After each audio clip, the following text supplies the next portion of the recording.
पहले तो पिछले हफ्ते कमल विहार में जो एक कपल की डबल मर्डर का केस हुआ था वो हम फाइनली सॉल्व कर पाए हैं।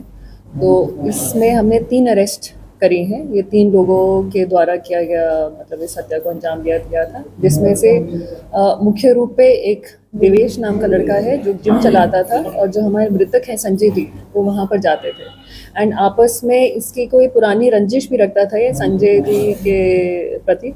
तो फिर इसने सोचा हुआ था अपने दिमाग में कि मौका मिलते हुए कभी बदला लूँगा।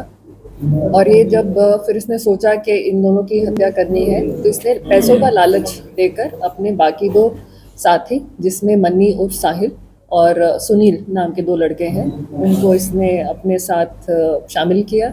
और इन तीनों ने पहले जो भूमिका बनाई उनके घर में एंट्री लेने के लिए, वो ये थी कि 3-4 दिन से वो इनको अप्रोच कर रहे थे कि जी हम आपका फर्स्ट फ्लोर पे जो रूम्स आपने बनाए हुए हैं वो हम किराए पे लेना चाहते हैं। तो ये एज पोटेंशियल टेनेंट्स उनके घर एक आध बारी होकर भी आए, प्रॉपर रेकी करके रहे।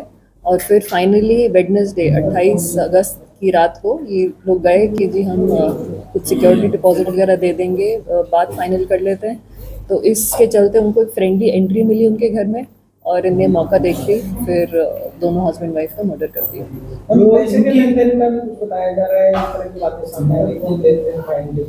जी पैसों का लेन देन नहीं था, बट देवेश की कोई फैमिली मेंबर का कोई पुराना लेन देन था जिसके चक्कर में इसकी रंजिश थी। तो उस रंजिश के चलते वो सेटल करने के लिए, बदला लेने के लिए इसने ये प्लान बनाया था। कब से चली थी प्लान? जी प्लानिंग, अब रंजिश इसकी कितने सालों पुरानी थी उसके बारे में कोई पुष्टि नहीं कर सकते, पर जो हाँ जी, ये 4-5 दिन से कर रहे थे। जैसे इनके संपर्क में आए कि जी हम आपका मकान किराए पे लेना चाहते हैं, तब से आप मान लीजिए कि ये पूरी भूमिका बना रहे थे। फोन वगैरह लेकर गए थे वहाँ से? अभी जी हम इनको बस मजिस्ट्रेट के सामने पेश करके रिमांड लेंगे और फिर सब्सिक्वेंट रिकवरी करेंगे। मिला है उनके पास? अभी नहीं मिला है, बट इनने अपने कन्फेशन में बहुत सारी चीज़ें शेयर की हैं।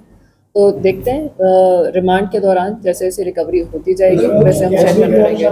हाँ जी, नहीं जी, सिर्फ ये 3 व्यक्ति थे। ये लोग चले गए थे और दोबारा फिर आए, सीसीटीवी पे दोबारा काट दिए। जी ये तीनों वारदात के बाद चले गए थे। फिर इनमें से एक व्यक्ति देवेश आए और इनने जो कैमरा थे उसको तोड़ा और निकाल कर उखाड़ कर ले गए, ताकि इनको डर था कि हमारी जो भी हमने करा है वो रिकॉर्डिंग में आ गया होगा, तो इससे पुलिस हम तक पहुंचना घर से कुछ ये लड़की या गैंग? जी बिल्कुल, जैसे मैंने कहा कि देवेश की तो आपसी रंजिश थी, बट इसने एसेंशली बाकी दोनों लोगों को, मन्नी को और सुनील को, पैसों का लालच देकर अपने प्लान में शामिल किया। तो बात यही हुई थी कि जो हमारे मृतक है मिस्टर संजय जोशी, वो एक बढ़िया उनका फाइनेंस का काम था।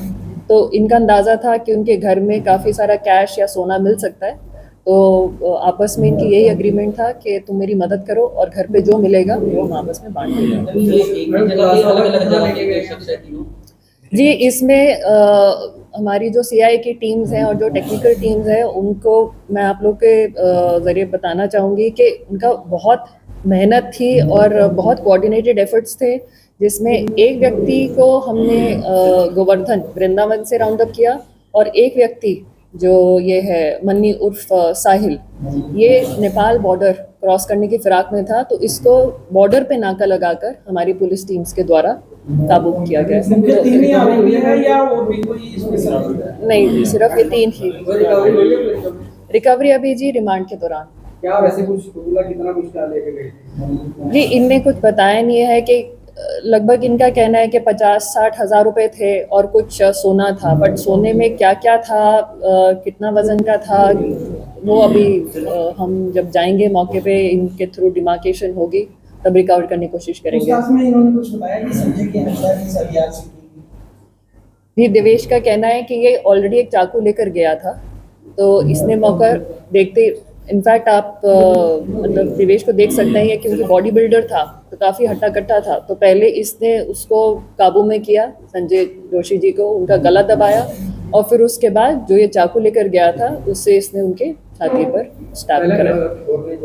पहले गला घोटा गया और फिर उसके बाद ये श्योरिटी लेने के लिए कि वो सही में मर चुके हैं, उसने स्टैबिंग भी की। उनकी पत्नी की हत्या किस तरह?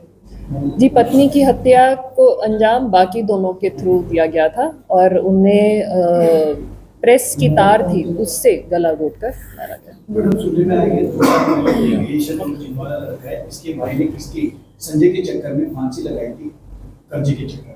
जी, हो सकता है क्योंकि उसका वही कहना है ये कि मेरी आपसी रंजिश थी तो मैं बदला लेना चाहता था। अब उसका क्या कारण है वो भी दौरान तफ्तीश में पता चलेगा रिमांड में। नहीं जी, अभी प्राइम एफएसआई इनके कोई क्रिमिनल एंटीसीडेंट्स नहीं है, उनका कोई पुराना केस अभी हमारे सामने नहीं आया है, बट हम रिकॉर्ड्स प्रॉपर चेक करेंगे उसके बाद हम आपको कंफर्म कर पाएंगे। अभी रिकवरी जैसा कि मैंने कहा अभी रिकवरी नहीं हुई है, बाकी हम कोशिश कर रहे हैं कि इनकी कस्टडी के दौरान वो रिकवर हो जाए ताकि हमें भी एक फुटेज मिल पाए एग्जैक्ट सॉरी मुख्य आरोपी अम्बाला में ही था, पर जो दूसरे लोग हैं साहिल है या सुनील है सुनील जो है जो राजस्थान का है वो गोवर्धन वृंदावन से मिला था और मन्नी उर्फ साहिल ये पहले वैष्णो देवी की तरफ जाने लगा था, फिर इसने नेपाल बॉर्डर क्रॉस करने की कोशिश करी तो इसको वहीं पर नाका लगाकर हमने बॉर्डर पर गाड़ी से गई है, बाय ट्रेन या बाय बस से गया बताया। जी सर, ये आई थिंक नेपाल वाला जो है वो बाय बस गया है उस तरफ और ये शायद ट्रेन से गया था। अरे इनकी कोई डील हुई थी कितने पैसों को लालच दिया गया था? जी, ऐसी कोई क्लियर कट डील नहीं हुई थी, उनका बस ये कहना था कि जी वहाँ पर फाइनेंसर हैं, फाइनेंस का काम करते हैं तो काफ़ी पैसे और जेवरात मिलने की उम्मीद है, तो जो भी मिलेगा हम आपस में बांट लेंगे। देवेश संपर्क में कैसे आया हम लोगों के? क्या इनका देवेश क्योंकि जिम चलाते थे तो साहिल उर्फ मन्नी उनके जिम में उसका आना जाना था और उसके थ्रू फिर ये लोग उससे मिले सुनील से। बाकी 2 लोग क्या काम करते हैं? जैसे ये कोई सारी सेक्टर लगा होता है। जी, इनका इनका कोई मतलब कोई प्रॉपर वो नहीं है, काम धाम नहीं है, कभी किसी की दुकान में काम करते किसी की दुकान में। जी, एक लड़का कैथ हाजिरी का है और दूसरा लड़का जो भरतपुर का है वो यहाँ पर किराए पे रहता था।